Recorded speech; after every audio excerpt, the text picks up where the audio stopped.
ডোমকলে তৃণমূল ছেড়ে সিপিএম এ যোগদান। সিপিএম এ যোগ দিলেন 16 নম্বর ওয়ার্ডের তৃণমূল কর্মী সমর্থকরা। 5 বছর আগে দখল হওয়া পার্টি অফিসও পুনরুদ্ধার করা হয়েছে, এমনটাই দাবি সিপিএম এর। পার্টি অফিস তৃণমূলেরই আছে, পাল্টা দাবি শাসক শিবিরের। স্থানীয় তৃণমূল নেতারা এই দুর্নীতিতে জড়িত।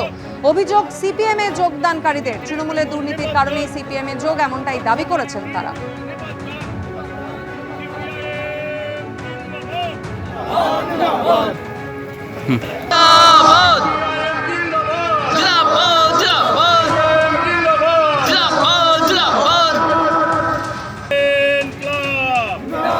আমরা ধর্জিত হয়ে গেল এই তৃণমূলের অত্যাচারে। এদের অত্যাচারে আমরা সহ্য করতে পারছি না। টাকা পয়সা আমরা লুটিয়ে পাঠিয়ে খাচ্ছি। সেই জন্য আমরা প্রতিজ্ঞা করেছি, দল আমরা করবো না। আমরা সিপিএম কে শক্ত করে ধরবো, শক্ত করে রাখবো। এই গরম বাড়ির দল সিপিএম, আমরা সিপিএম কে ভালোবাসি, সিপিএম এর সঙ্গে যোগ দিয়েছি। এই দুর্নীতির বিরুদ্ধে লড়াই করার জন্য আমরা সিপিএম যোগ দিয়েছি। আমরা পার্টি অফিস আমাদের দখল করে নিয়েছিল, সেই পার্টি অফিস আমরা সিপিএম দখল করা নিয়ে আমরা যোগ দিয়েছি পার্টিতে। আজকে যোগ দিলাম 3 থেকে কাঢ়িয়ে। কতদিন বলতে গেলে 5 বছর আগে করেছিল। এটা পুরো ওদের বানানো এবং মিথ্যা অভিযোগ। কারণ এটা পুরো ওয়েস্ট বেঙ্গল জুড়েই সিপিএম, বিজেপি এবং কংগ্রেস সবাই এটা প্রচার করছে টিএমসির বিরুদ্ধে। 26-এ যেহেতু আমাদের বিধানসভা ভোট আগত, এতে টিএমসি ছাড়া কোনো ভোট নেই কোনো জেলাতে এবং ব্লকে। তার একটা ওরা কৌশল খুঁজছে, এতে ওদের লাভ হবে না, ওদের আখেরে লসই হবে।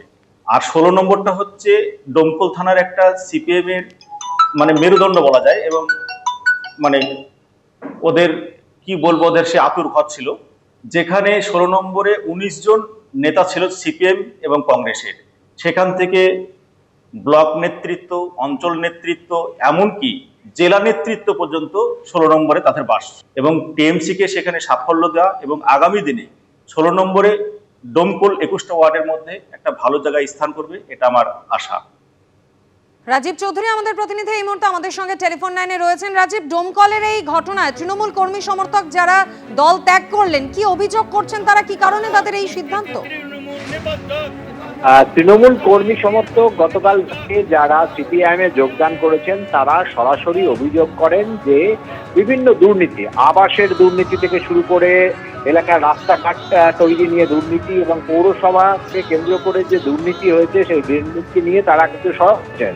এবং সেই দুর্নীতি নিয়ে তারা একাধিকবার দলের অভ্যন্তরেও তারা অভিযোগ জানিয়েছেন। কিন্তু তাদের অভিযোগ যে যারা এই দুর্নীতির সঙ্গে জড়িত তারা হচ্ছে বিধায়কের খুব ঘনিষ্ঠ, ফলে তাদের বিরুদ্ধে অভিযুক্তদের বিরুদ্ধে কোনো ব্যবস্থা নেওয়া হচ্ছে না, ফলে তারা দল ছাড়তে তারা বাধ্য হয়েছেন বলে তারা জানান। যদিও শাসক দলের পক্ষ থেকে এই অভিযোগগুলোকে অস্বীকার করা হয়েছে এবং এই ঘটনা নিয়ে কিন্তু এলাকায় একটা উত্তেজনাকর পরিস্থিতির সৃষ্টি হয়েছে এবং দল বদলের ফলে যে দলীয় কার্যালয় যে যারা দল বদল করে এসছেন এবং সিপিএম নেতৃত্ব তারা দাবি করছেন যে দলীয় কার্যালয় তৃণমূল দখল করে নিয়েছিল 5 বছর আগে, সেই দলীয় কার্যালয় ফের তারা পুনর্দখল করেছেন।